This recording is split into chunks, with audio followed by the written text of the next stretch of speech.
제가 마태복음 17장 1절에서 8절까지의 말씀을 다 함께 봉독하겠습니다. 엿새 후에 예수께서 베드로와 야고보와 그 형제 요한을 데리시고 따로 높은 산에 올라가셨더니 그들 앞에서 변형되사 그 얼굴이 해같이 빛나며 옷이 빛과 같이 희어졌더라. 그때 모세와 엘리야가 예수와 더불어 말하는 것이 그들에게 보이거늘 베드로가 예수께 여쭈어 이르되 주여, 우리가 여기 있는 것이 좋사오니 만일 주께서 원하시면 내가 여기서 초막 셋을 짓되 하나는 주님을 위하여, 하나는 모세를 위하여, 하나는 엘리야를 위하여 하리이다.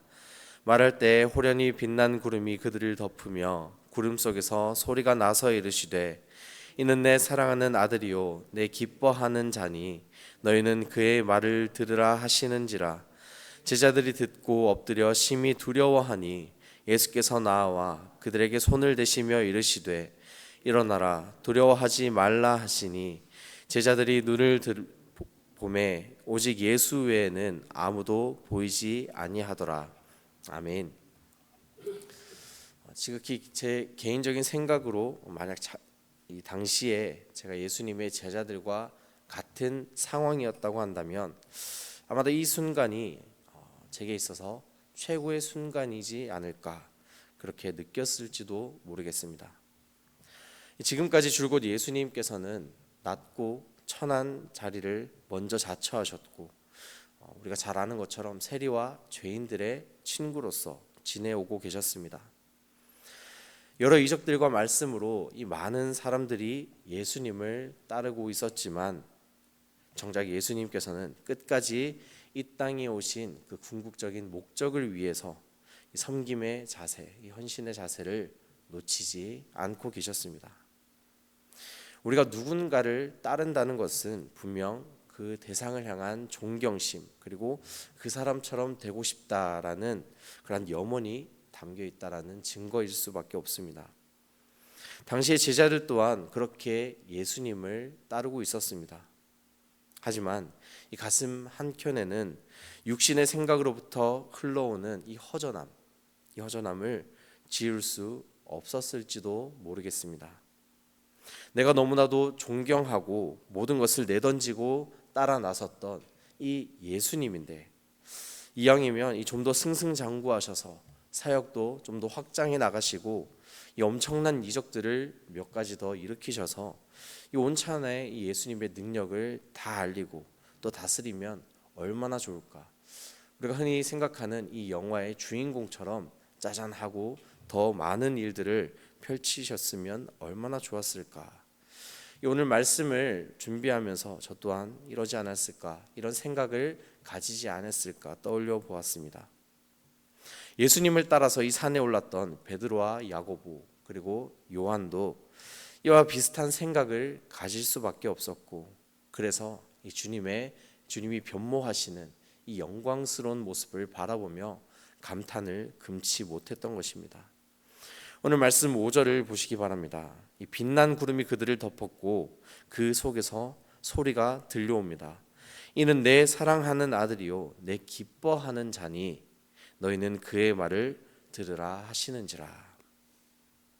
이것이 오늘 변모 사건의 핵심이기도 한데요. 결론적으로 이 제자들을 비롯한 우리 모두가 바로 주님의 말씀을 들으라는 이 하나님 아버지의 명령인 것입니다. 하지만 지금뿐 아니라 이전의 제자들의 모습은 그렇지 못했음을 우리가 지난 말씀을 통해 계속 살펴보고 있습니다. 이 베드로의 모습만을 통해서도 우리가 알 수 있듯이 예수님의 순한 말씀에 반발하면서 그 예수님을 만류하지 않았습니까? 그뿐만 아니라 오늘 말씀에서도 어디 예수님이 가실세라 초막 셋을 짓고 거기에 거하시면 안 되겠냐고 그렇게 말을 하기까지 합니다. 예수님이 지금 모습 그대로 머물러 주시기를 간청하기까지 하는데요. 여기서 바로 이 인간의 연약함이 나타나게 된다는 것입니다. 베드로가 물론 좋은 의미로 좋은 뜻으로서 예수님께 그렇게 나아갔겠지만 이제 더 이상 희생과 고통 없이 영원한 영광에 참여하고자 하는 안일한 마음이 그 속에 감춰져 있었던 것입니다. 그렇게만 되면 예수님이 순환 받으실 이유도 없고 죽으셔야 할 이유도 없으며 고난 받으실 일도 없기 때문인 것입니다. 당연히 내가 존경하고 따르는 분이 안 좋은 일을 겪으신다는데 뜯어 말려야죠. 다른 좋은 방법을 찾는 것이 당연한 이 제자의 모습인 것처럼 바라볼 수 있습니다. 하지만 이 베드로는 결국 육신의 생각에 사로잡혀 죽음을 넘어선 그 부활의 영광을 바라보지 못했던 것입니다. 그저 예수님이 순환 받으실 것 그 자체가 너무나 싫었고 죽음 뒤에 펼쳐질 하나님의 뜻을 온전히 그리고 바르게 깨닫지 못했던 것입니다. 이에 예수님은 영광스러운 모습으로 변모하셨고 두려움에 떨고 있는 그 제자들을 위로해 주신 것입니다.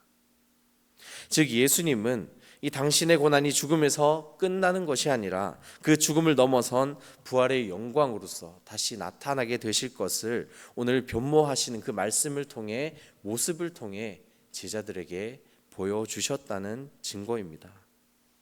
우리 또한 예수님의 말씀이 정녕 나 자신의 소망이나 기대했던과 다를지라도 그 말씀에 순종하고 따를 수 있어야만 하는 것입니다. 그게 오늘 말씀 5절에 근거할 수 있는 것이죠.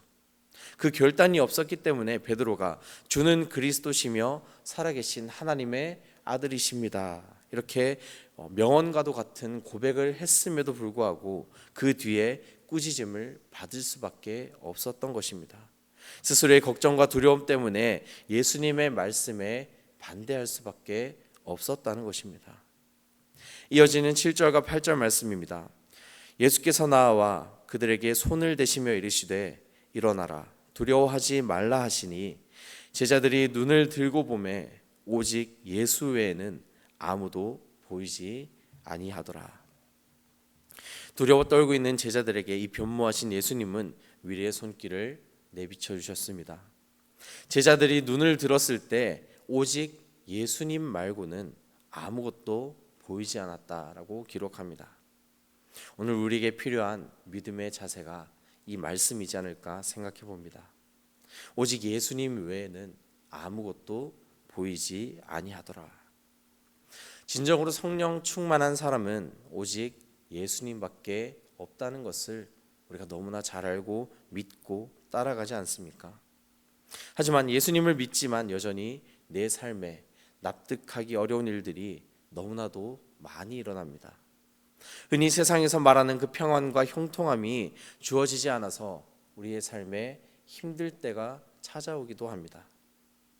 예수님의 고난과 죽으심이 제자들에게는 여전히 이해가 되지 않고 납득이 되지 않았지만 여전히 하나님의 섭리와 그 계획과 뜻 안에서 예수님의 발자취와 말씀에 순종해야 할 것을 이 제자들이 명령받았던 것처럼 우리 또한 하나님의 뜻과 계획을 결코 이해할 수 없을지라도 말씀 안에 거하고 순종해야 한다는 사실을 결코 잊어서는 안 될 것입니다. 그것이 이 시대를 살아내는 우리 모든 그리스도인의 사명이며 우리가 살아내야 할 자세인 것입니다. 예수님의 말씀을 듣는 것, 예수님의 말씀을 따라가는 것, 이것이 우리의 궁극적인 사명이라는 것입니다. 오늘도 그리고 지금 이 순간에도 우리는 육신의 생각과 그 정욕에 사로잡혀서 그것들이 이끌려 살아갈 수밖에 없는 죄인의 모습으로 오늘 하루를 시작합니다. 하지만 그럼에도 끊임없이 나를 되돌아보고 예수님만을 바라보며 말씀 안에 거하려고 노력하는, 그렇게 살아내는 우리 모두가 되기를 간절히 소망합니다.